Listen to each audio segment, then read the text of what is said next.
वसीयत या विल एक कानूनी दस्तावेज है जो बताता है कि कोई अपनी मौत के बाद अपनी संपत्ति को कैसे और किस में बांटना चाहता है। वसीयत के जरिए किसी एक ही व्यक्ति को संपत्ति का अधिकार दिया जा सकता है या फिर एक से ज़्यादा लोगों को, अगर कोई शख्स ऐसा चाहता है कि उसकी मौत के बाद उसकी संपत्ति कुछ चुनिंदा लोगों को ही मिले तो इसके लिए वसीयत ज़रूरी होती है। बिना वसीयत किए मौत की स्थिति में संपत्ति का बंटवारा उत्तराधिकारी कानूनों के तहत होता है। तो आज हम जानेंगे कि आखिर वसीयत क्या है, क्यों ज़रूरी है वसीयत के तहत संपत्ति को बांटना और उत्तराधिकारी को किस तरह से सौंपा जा सकता है पूरा वसीयतनामा, और क्या परिवार से बाहर के किसी शख्स के नाम क्या वसीयत को रखा जा सकता है। बिना वसीयत किए मौत की स्थिति में किस तरह से संपत्ति का बंटवारा होता है। विष्णु चुंडली, फाउंडर और सीईओ आसान विल हमारे साथ जुड़ गए हैं। विष्णु, स्वागत है आपका हमारी इस बेहद खास पेशकश में। और विल बनाना मेरे ख्याल से एक बहुत ही ज़रूरी प्रक्रिया है जिसको अक्सर लोग नज़रअंदाज कर देते हैं, और इसीलिए भी करते हैं क्योंकि उनमें जागरूकता नहीं होती है। लेकिन आज की तारीख में, और एक धारणा विष्णु ये भी है कि लोगों को लगता है कि अगर मेरे पास बहुत ज़्यादा संपत्ति हुई तभी विल बन सकती है, तभी हमारी वसीयत बन सकती है। तो थोड़ा सा इस धारणा को तोड़ते हैं, आप समझाएं हमें बारीकी से कि कितना ज़रूरी होता है विल बनाना, और नॉट नेसेसरी कि आपके पास कोई बहुत ज़्यादा संपत्ति हो, आप बहुत अमीर शख्स हो तभी ही आप वसीयत बनाएं। हर हर पहली बात तो धन्यवाद मुझे इस शो पे बुलाने के लिए। तो ये सबसे बहुत कॉमन क्वेश्चन हमारे पास आता है कि मैं अभी अंबानी उतना अमीर नहीं बना, मेरे लिए क्यों वसीयत। तो हर इंसान अपनी अपनी जगह बहुत मेहनत करता है, बहुत कष्ट उठाता है संपत्ति इकट्ठा करने के लिए पूरी जिंदगी। मतलब ये तो मुझे बताने की जरूरत नहीं है, लेकिन हम लोग वो एक चीज पे ध्यान नहीं देते जो अनिवार्य है। वो एक ही चीज अनिवार्य है। टैक्सेस भी कुछ मुल्कों में आप एस्केप कर सकते हो, लेकिन मौत को एस्केप करना नामुमकिन ही नहीं मुश्किल ही नहीं, नामुमकिन है। तो उस सच्चाई को कभी एक बार तो हमें उसको एक्सेप्ट करना चाहिए, और उसके हिसाब से फाइनेंशियल प्लानिंग जो है, जो अभी आप बता रहे हो, आप बनो अपना फाइनेंस मिनिस्टर पूरा प्लानिंग करता है लास्ट डे के बाद भी कि किसको जाएगा और किस तरह से जो हमने मेहनत किया है हमारे पूरी जिंदगी में, वो संपत्ति कौन सही तरीके से उसको उपयोग करेगा। और इसका मतलब ये नहीं कि खाली किसी को संपत्ति दे दी।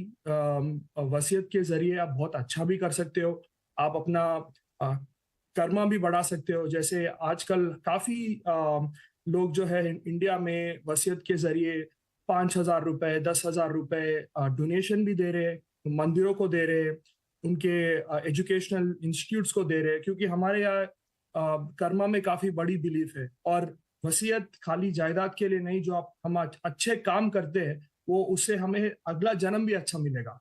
तो ये भी अभी बहुत लोगों ने इस पे ध्यान देना शुरू किया है। पर वसीयत के बिना क्या होता है, जो लॉज है, एग्जिस्टिंग लॉज, वो कभी कभी अपने ख्वाहिशों को, अपनी इच्छाओं को वो लोग सही तरह से पूरा नहीं कर पाते, क्योंकि वो तो एक लॉ है और हमारा इतना बड़ा देश है, तो सबके लिए एक लॉ करने के लिए मुश्किल हो जाएगा इस नजरिए से। तो वसीयत सिंपली मैं बता दूं तो आपके जो भी आपके खुद के संपत्ति है, आपके इच्छा अनुसार किसी को भी आप दे सकते हो, किसी भी कॉज के लिए आप दे सकते हो, और फैमिली वाले को दे सकते हो, फैमिली के बाहर वालों को भी दे सकते हो जिन्होंने आपकी जिंदगी में कुछ अच्छा किया हो या आपके जिंदगी में कुछ इन्फ्लुएंस किया हो। विष्णु, ये समझाएं मुझे कि जब हम संपत्ति की बात करते हैं तो इसमें केवल आर्थिक संपत्ति की ही बात है, किस किस एसेट्स को हम शामिल कर सकते हैं, क्योंकि हम यहाँ बंटवारे की बात कर रहे हैं, या हम उस तरह की बंटवारे की बात कर रहे हैं जहाँ पर आप अपनी संपत्ति और अपनी जीवन की पूंजी को आने वाली नस्लों को शायद दे के जाना चाहते हैं। तो एसेट्स की बात करें, संपत्ति की बात करें, तो विल में क्या क्या ऐसी चीज़ें हैं जो शामिल की जा सकती हैं? तो सबसे ज्यादा इम्पोर्टेंट तो आपका घर होगा, क्योंकि ज्यादा लोगों के लिए घर सबसे बड़ा एसेट होता है।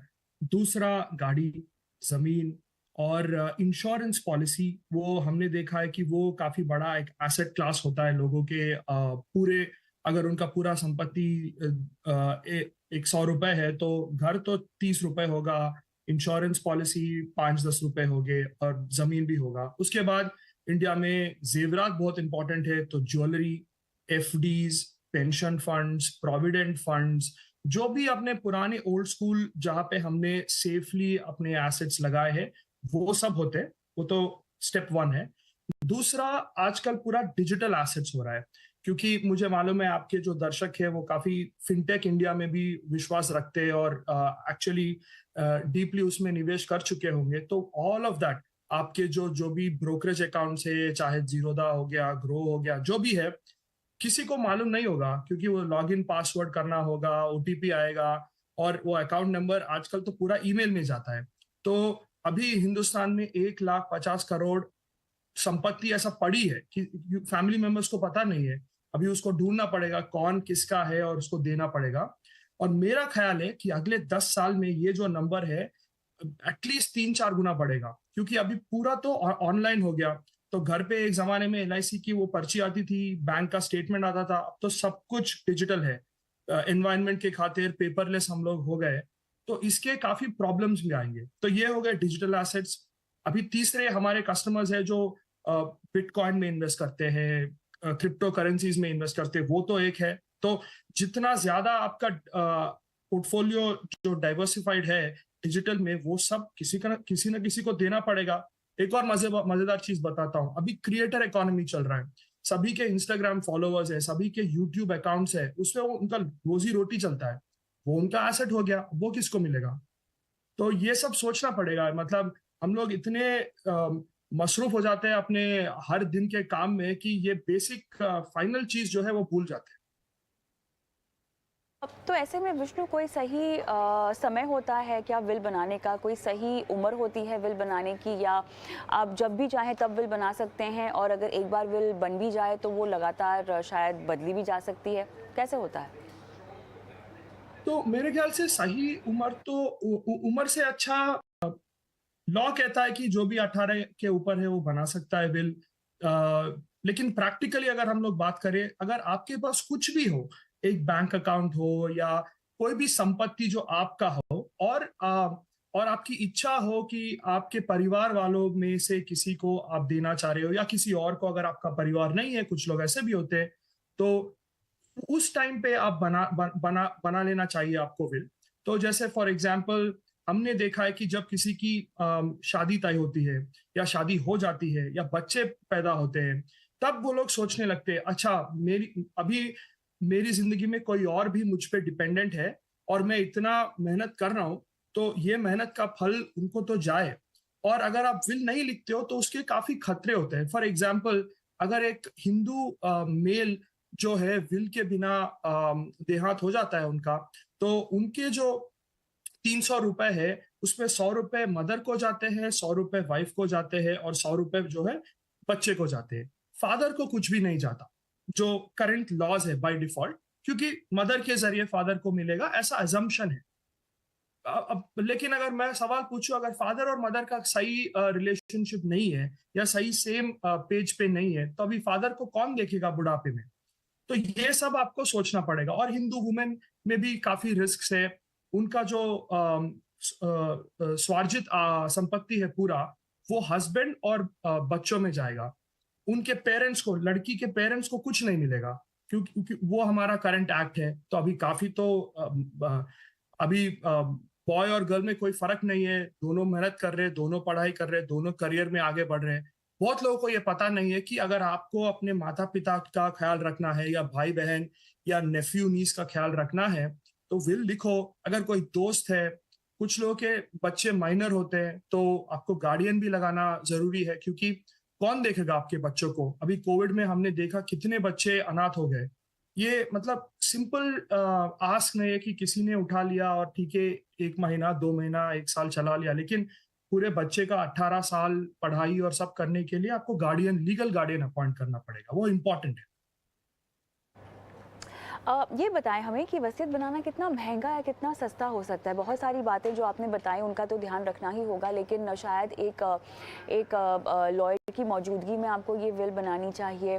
ऑनलाइन बन सकती है, ऑफलाइन बन सकती है, प्रक्रिया क्या है, कितनी महंगी कितनी सस्ती होती है, और कल परसों अगर आने वाले वक्त में इसको चैलेंज करने की ज़रूरत पड़ जाए कोर्ट में तो क्या वो किया जा सकता है?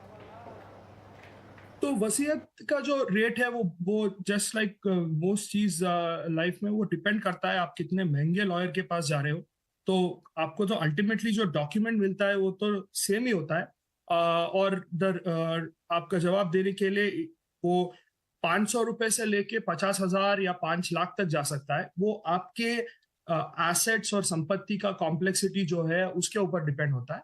लेकिन जो हमने देखा है नॉर्मल एक मैं अंबानी अदानी इनकी बात नहीं कर रहा हूँ, normal educated working tax paying जो हिंदुस्तानी है उनके लिए आप कहीं भी मतलब 2,000 से लेके 5,000 रुपए तक का बिल बना सकते हो।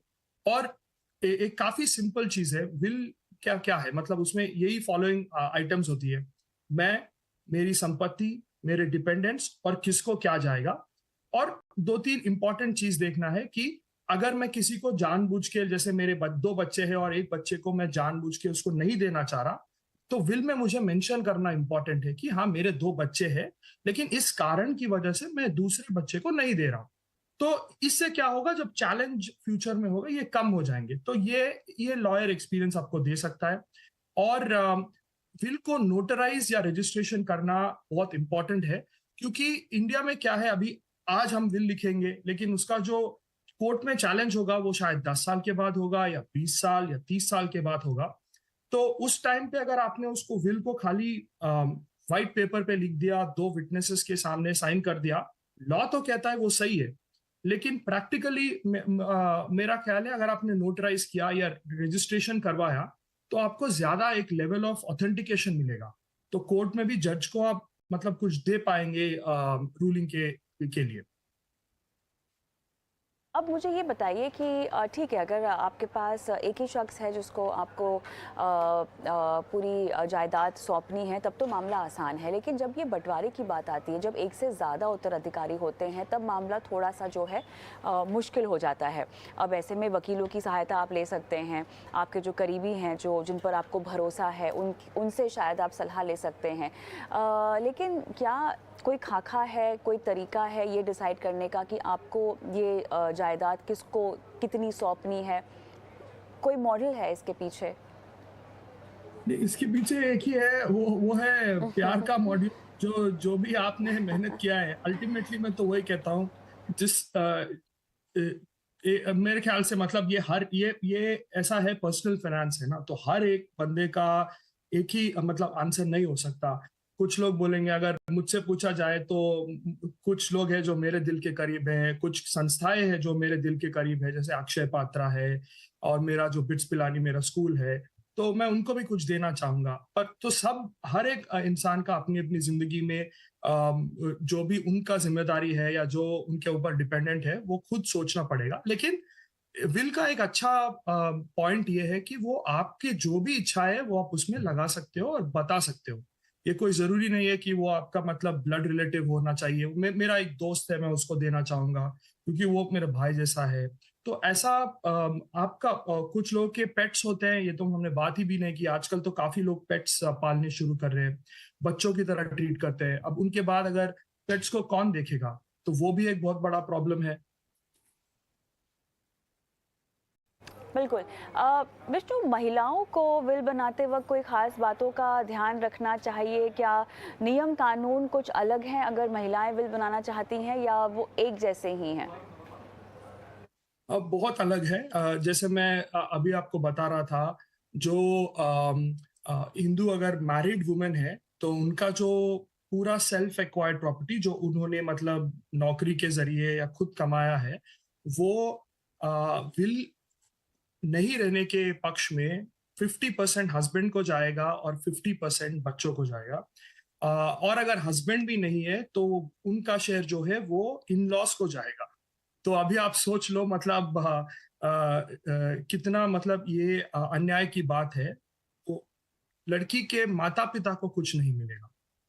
तो अगर आप विल लिखो, क्योंकि माता पिता उनको पढ़ाते हैं, उनकी शादी करवाते हैं, उन पे फाइनेंशियली डिपेंडेंट शायद ना भी हो, लेकिन बच्ची के दिल में होगा कि हाँ मुझे भी कुछ करना है, मैं भी कोई लड़के से कोई कम नहीं हूँ। क्योंकि इसका जो हिस्टोरिकल आप देखोगे तो इतने औरतें बाहर आके काम नहीं कर रही थी। तो अभी अभी आप फॉरवर्ड करो, अभी अर्बन इंडिया में 20% मेरे ख्याल से वुमेन वर्क कर रहे हैं। अगले 10-15 साल में वो 20% बढ़ के 30-40 भी होगा। और अभी एनीवे फर्क नहीं रहा बॉय और गर्ल में, दोनों भी पढ़ते हैं, दोनों भी माँ बाप को देखते हैं और देखने की इच्छा करते हैं। तो लॉ उसको सपोर्ट नहीं करेगा। तो ये बहुत इंपॉर्टेंट है, अगर आप वर्किंग वुमेन हो तो जरूर लिखना। चलिए, काफ़ी अच्छी सीख आपने आज दी हमें और हमारे दर्शकों को। और विल वसीयत की अहमियत कितनी है आपकी ज़िंदगी में, आपकी आर्थिक ज़िंदगी में, इसका महत्व समझाने के लिए बहुत बहुत धन्यवाद विष्णु, समय निकाला आपने। धन्यवाद।